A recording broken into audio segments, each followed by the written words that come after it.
I'm Chantal. I am in a little minivan over here. I've been traveling since 2020. I have a channel called My Basic Journey. If you're looking for fit for expedition, you found him. Just getting ready to put up a few more stickers here.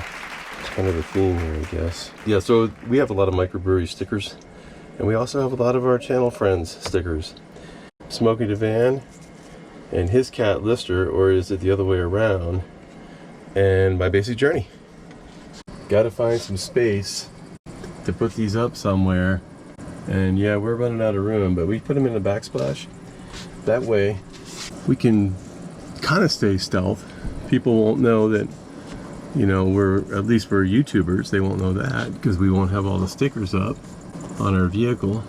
And of course our truck does not necessarily look like an RV, so you know, I mean, it's a box truck, and you know, we've gone to efforts to try to make it a little more stealth, and it's worked so far. Never had a knock on the door, and at least half the time, I'd say 75% of the time, we're staying in a city or town on the street and had no issues. So let's see, where can this one go? Well, I guess it can go right there. We'll put it right there. Okay, trying to do this straight, yet hold the camera in my hand at the same time. How do we do? We did pretty good.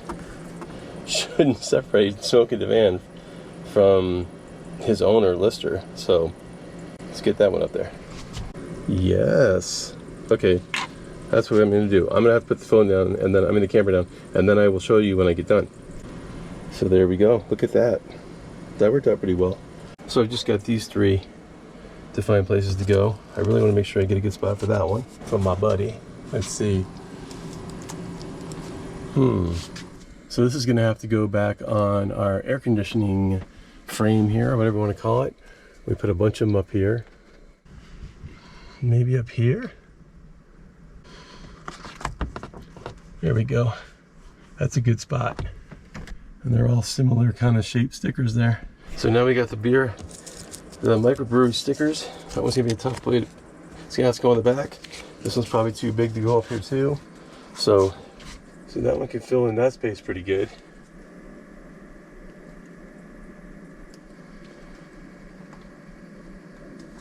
There we go. There's the Richter Ale Works and the Arizona Beer House. The Arizona Beer House doesn't actually make their own beer, but they are a microbrew pub, and they have a lot of beer. A lot of beer. Refrigerated cases of beer plus on tap at the bar.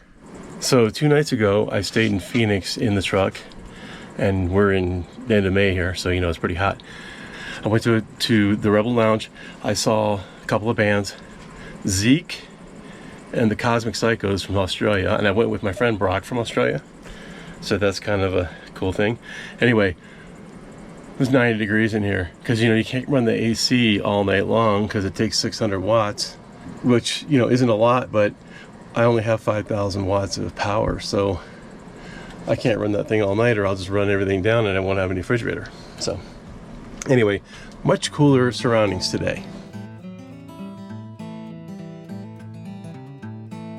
If you enjoy the adventures that we take you guys on, and I'm going to show you this area today, we've been here before, please hit that like for this video and subscribe to the channel because it helps a lot, and maybe leave a comment. I'd love to see your comments.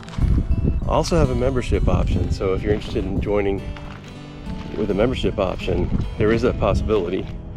So appreciate you guys. Thanks for being here.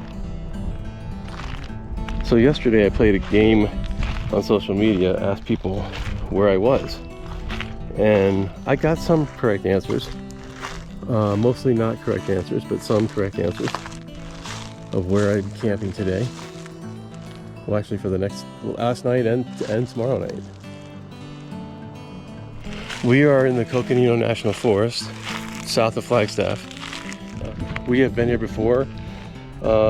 We came here one time on our own, and actually just down the street, just down the road, this dirt road. And trust me, this is a really good area of the road because coming in, the road is really beat up. It's got some asphalt, some dirt. I think there's some asphalt maybe right here too, but obviously hasn't been redone in years. And yeah, it's kind of tough. And I even have, you know, some pretty immense suspension upgrades on my truck, and it's still not easy. Got stuff like this, but this isn't even that bad. ruts like this in the road. It's much worse down there. So the first time we came here, we stayed right over in those trees to the left of the road, just right on the side of the road, kind of. And woke up in the morning, went for a little walk, and Drew from Papa Drew, I don't know if you're familiar with his channel, but he's also on YouTube, was just down the road there, and so we moved over there by his school bus and we hung out and camped with him for a few days, and that was nice. This is a great area, especially when it gets hot down in southern Arizona. Like in Tucson, it was high 90s. I think they hit 100 once, and so far this year. And then in Phoenix, it's been over 100 almost every day. So for the last week or so, maybe 10 days. This is 66 degrees. Very nice and comfortable. At night, it gets down to the 40s, mid 40s. So crack the windows a little bit and you have a nice night's sleep. If you're not familiar with Arizona, you probably don't expect this, but it's a forest. In case you didn't know, this is actually a cattle ranching area also, and so behind that fence sometimes are the cattle, but usually it's just free range right around this area. And this is National Forest, like I said. It's about 20 minutes from Flagstaff. Very convenient. There's a Planet Fitness in Flagstaff, and all the grocery stores, bars, restaurants that you would want. One nice thing is there's lots of firewood around here. You can just pick it up everywhere. Last night I had a nice fire. And that is the rule. You can pick up stuff that's fallen already, or you know, a tree that's already fallen apart or something and it's on the ground. They don't care if you burn that, but you can't be chopping up any live trees. All these little pieces of kindling were already here. So that made it easy. So I was beginning to tell you guys about the Phoenix night. I went to sleep in the truck, and it was getting close to 90 degrees in there. So it was a tough night. And I guess I slept okay, but I didn't feel very rested in the morning. So kind of tired right now, and I was yesterday, but I drove up here. It's about a little over an hour and a half to get here from where I was at in Phoenix. But what happened is my power station, my Ecoflow power station, overheated because it was 105 degrees out. So, and that's on the floor. So this is where we keep our power station. Down to 2016 watt power stations. Has an extra battery, plugs into this one, so it's just basically all one system. But this fan stopped working, and so I know that's not a lot of fan, but it does cool it down enough to keep it from overheating. And when the fan stopped working, and trust me, it's got a vent on the front, so I'll open up behind that vent. But it's hot in Arizona, so I'm gonna have to cut, and I've been planning on doing this, I just haven't done it yet. I'm gonna cut the whole entire front of that open and somehow port the side of this too. Just leave a corner post right down here, and hopefully if I cut the whole front out, it'll be open to the rest of the truck. So hopefully that'll keep it cooler. And I do try to leave this open when I can. Do this fan right here. You can see it's positioned down there. I don't want to turn it on right now because it's already noisy enough in here with the fan and the power station and the AC vent. It's just the fan blowing. So it wouldn't charge. It overheated. It wouldn't charge.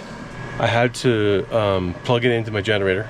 I did that yesterday when I got here. I got here around, I think, 2 in the afternoon, something like that.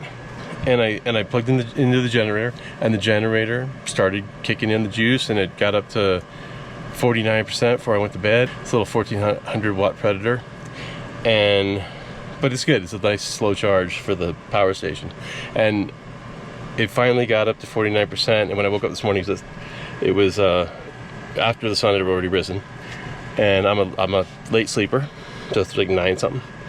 And it was 66% already. So let's see what it is now. I don't know if you guys can see that, but Okay, it's at 100%. I like 100%. So 100% is good. All right, I don't know how many hats you guys carry with you. I like to have 3 or 4 hats.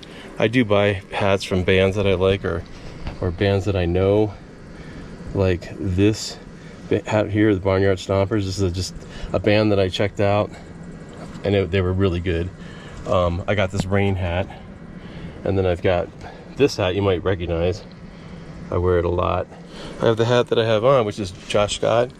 He's a country singer. He lives in Casa Grande, Arizona, but I met him in Wickenburg when he was performing, and he gave me this hat, which is kind of cool. So I wear this occasionally, and I don't know, I'm just kind of a hat and a t-shirt guy. But anyway, where do you guys store your hats? That's my question. Like, I have this hat storage, and it's right next to the door. Oh, I also have this one. It's the Arizona Old Time Fiddlers. Anyway, I've taken enough of your time today, but I appreciate you guys for being here, and hope you come back. It's been Greg with Fit for Expedition. Please subscribe to the channel, hit the thumbs up. Oh wait, subscribe to the channel, hit the thumbs up, and leave me a comment, and I'll get back to you. Thanks.